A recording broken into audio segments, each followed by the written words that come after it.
berikutnya izin bertanya Ustadz. Suami sehari-harinya bekerja, setelah pulang kerja suami ikut kajian rutin hingga malam dan itu dilakukan setiap hari. Sementara waktu untuk keluarga berkurang. Sikap kita sebagai ibu dan istri apakah boleh mengingatkan suami demi ketahanan lahir dan batin? Ketahanan lahir dan batin. Soalnya ini berat. Istilah baru ya. Ada ketahanan pangan nasional, ini ketahanan lahir dan batin interlokal. Dan memang masalah wanita itu ada di keluarganya. Sejuta masalah ada di keluarga wanita. Baik, saran saya, Anda ikut kajian bareng anak-anak. Suami ngaji di mana? Di sana, ikuti aja dia. Tapi suami yang isi kajian itu Pak, ikuti. Sehingga Anda bisa ngikuti kajian nanti bareng anak-anak ketika berangkat dan pulang. Dan anggap saja itu sedang membersamai beliau ketika beliau sedang belajar. Dan memang di masa sekarang tidak seperti dulu ya. Kalau dulu para ulama itu meninggalkan rumah sampai 7 tahun. Ya Anda bisa lihat mereka para pencari hadis. Itu keluar balik selama 7 tahun baru pulang. Keliling-keliling. Misalnya dia berasal dari Baghdad, nanti keluar ke daerah Khurasan, nanti keluar ke daerah Kufah, ke daerah Basrah, nanti sampai Mekah, Madinah, Mesir, Syam dan seterusnya, keliling-keliling, pulang jadi ulama. Ada sebuah cerita. Mungkin Anda sudah mendengar ceritanya. Sudah belum? Belum. Tersebutlah seorang ulama namanya Abdurrahman bin Qasim. Abdurrahman Ibn Qasim. Abdurrahman bin Qasim ini pengantin baru. Lalu beliau bilang kepada istrinya, dalam posisi istrinya ini hamil muda. Dulu waktu aku belum nikah, aku sudah punya rencana kuat untuk belajar ke Madinah bertemu dengan Imam Malik. Dan beliau tinggal di Mesir. Zaman itu kendaraan seperti yang kita tahu, Mesir Madinah ditempuh dalam waktu bisa sampai 1 bulan. Ya, pakai onta 1 bulan. Ya. Madinah Tabuk itu 1 bulan. Mesir Madinah mungkin lebih lama. Lalu istrinya dikasih pilihan. Mungkin saya nggak akan pulang-pulang. Kau punya pilihan. Kau mau pisah dengan aku ceraikan sekarang. Sehingga nanti setelah kau selesai masa iddah bisa nikah lagi dengan lelaki yang lain. Tapi kalau kau sabar, kau tunggu aku pulang, mungkin sangat lama, dan insya Allah aku akan pulang. Wanita solehah ini milih yang kedua. Dia melepas suaminya untuk belajar kepada Imam Malik. Itu dalam posisi tidak diberi nafkah. Dan mau diberi nafkah pakai apa? Karena beliau datang ke sana bukan untuk kerja, bukan untuk jadi TKI, bukan untuk jadi TKM, tenaga kerja Mesir, bukan.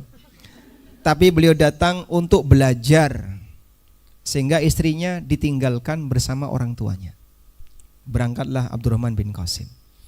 Enggak pulang-pulang selama 16 tahun. 16 tahun. Sampai anak ini di usia 16 tahun. Berarti 15 tahun ya. Ditinggalkan selama 16 tahun, anak ini di usia 15 tahun. Akhirnya ibunya menyampaikan, kalau kamu pengen ketemu bapak, silahkan kamu datang ke Madinah, bapakmu belajar kepada Imam Malik. Berangkatlah si anak ini bersama rombongan jamaah haji, lalu mampir di Madinah. Setelah sampai di Madinah, dia datang ke Masjid Nabawi. Imam Malik ngisi di situ. Ditanya, di mana majelisnya Imam Malik? Itu majelis Imam Malik. Datanglah ke majelisnya Imam Malik.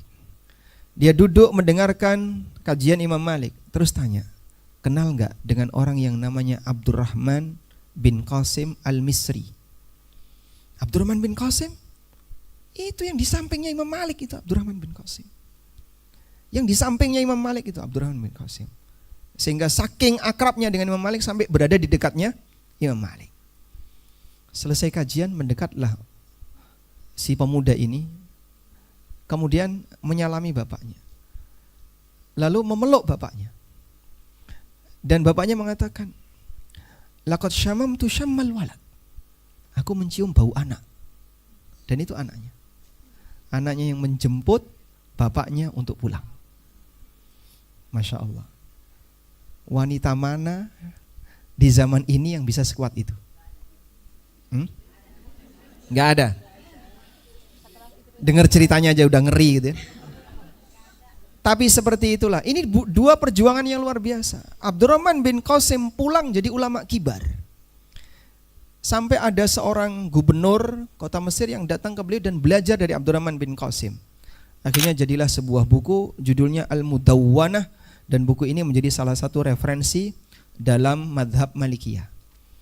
Sehingga madhab Malikiyah tersebar di Mesir ke arah barat, Mesir, Aljazair, Maroko, dan seterusnya sampai Mauritania, itu atas jasa Abdurrahman bin Qasim.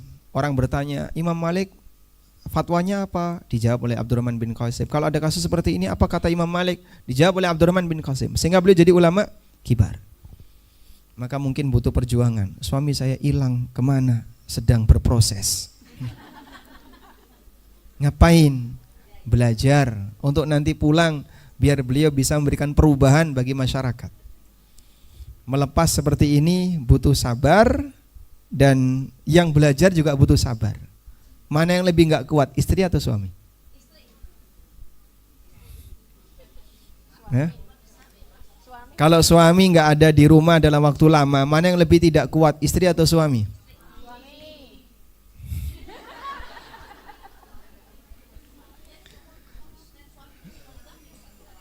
Ya mungkin di sana dia bersabar, tetap setia, tidak poligami, dia tidak nikah lagi, sehingga dia berharap nanti tetap bisa pulang ketemu dengan istri dan anaknya dalam kebahagiaan baru. Tapi dia sibuk belajar sehingga tertahan. Tapi itulah makna dari perjuangan. Sudah? Makanya semua kejadian-kejadian ini pengecualian dalam kehidupan. Pengecualian dalam kehidupan itu artinya orang kalau melakukan sebuah perjuangan besar akan ada hasil besar, dan dia bisa nikmati dalam kurun waktu yang panjang. Jadilah dia orang berprestasi, namanya terangkat di permukaan, karena dulu orang ini bukan orang sembarangan. Kalau kita hanya bertahan di posisi enak,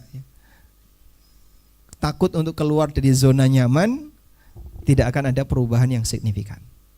Baik, sampai di rumah, sampaikan pesan ke bapaknya, silahkan abang mondok 4 tahun. Abang atau ijo? Silakan mas mondok 4 tahun. Saya bertahan di sini sabar. Sanggup? Apa? Yang penting duitnya datang.